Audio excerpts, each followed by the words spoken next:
Winter is a time when many people take their yachts out of the water and put them in a boatyard. We decide to keep Gancia Girl on her mooring so we can sail when the weather allows. But we still have to keep up with her essential maintenance. One of the things that you have to kind of get to grips with is diesel engines. Most yachts have got a little diesel. It's basically an auxiliary, but you need it. One of the great things about this boat that I really liked was that the diesel was quite new. It was only like 10 years old. Gancia Girl is 50 years old, but the actual diesel is only 10 years old. You can be buying boats that have got 30, 40 year engines in them, and that would start to worry me a little bit. But you still need to kind of get a grip on stuff, you know. I've done a bit of oil change, changed a little thing called the impeller, but I don't know that this is a sort of how-to thing really. There are so many great how-to clips on YouTube, videos on YouTube, but I guess what we want to try and put across is that, you know, is a can-do. You can do it, you know. Give it a go. You can do this thing, even late in life. As well as servicing the engine, you need to run it periodically, and a sunny day in December provides the perfect opportunity. It's a beautiful day for a little bit of just take the engine for a spin basically. It's the middle of winter, there's no wind, but it's a beautiful day for a little cruise up the Liner River.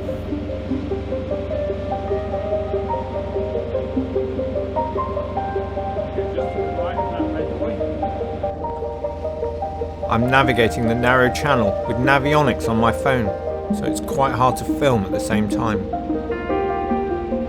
But the river is gorgeous. My destination is a spot called Dandy Hole, where the water deepens to provide a sheltered anchorage at any state of the tide. This will be a great place to swim in the summer.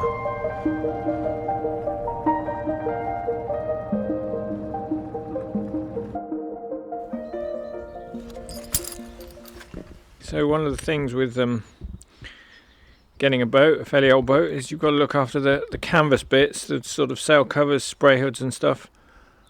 They wear out. What happens is the sun, UV light, knackers the threads. This is the stack pack. The zip tape is rotting away with UV light, so the zip's falling apart, and the sort of top of the sail cover, and you see some of the tapes are starting to go. So I'm going to take it into like a sailmaker place in Portland and get them to restitch it, just trying to fix it up, see if we can get a bit more life out of it basically. So yeah, onwards and upwards with looking after old Gancia Girl and the bits and bobs. Back on the boat. It's kind of a grey day in January, and not such a nice day for sailing today, but there's a few chores to do. So the sail cover stack pack that I filmed in the garden has now been fixed, and now I've got to get it back on the boom and recover the sail with it, because at the moment the sail's just covered in a shitty old tarpaulin.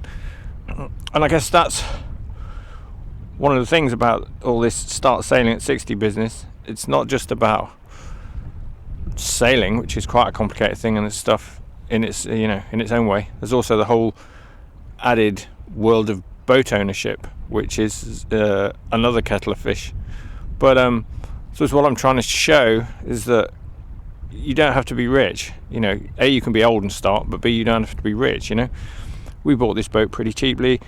We've got a great place to moor it, which is beautiful. And then you know, with stuff like canvas gear, I'm trying to get it fixed rather than just buy new stuff. It's like 50 quid to get it sewn up rather than 800 quid for a new stack pack. You know, so just trying to show that you can do it without having to be a millionaire. There are ways and means. You just got to kind of want to do it, really. A week later, and the wind is up. I go for a quick whiz out towards the Eddystone with my buddy Peter. We have a good day on the water, but I notice that the Genoa is flapping, not pulling, as one might hope. Take some videos to compare the shape of the mainsail sort of an aerofoil, and the Genoa, seemingly much baggier. I decide it needs a closer look.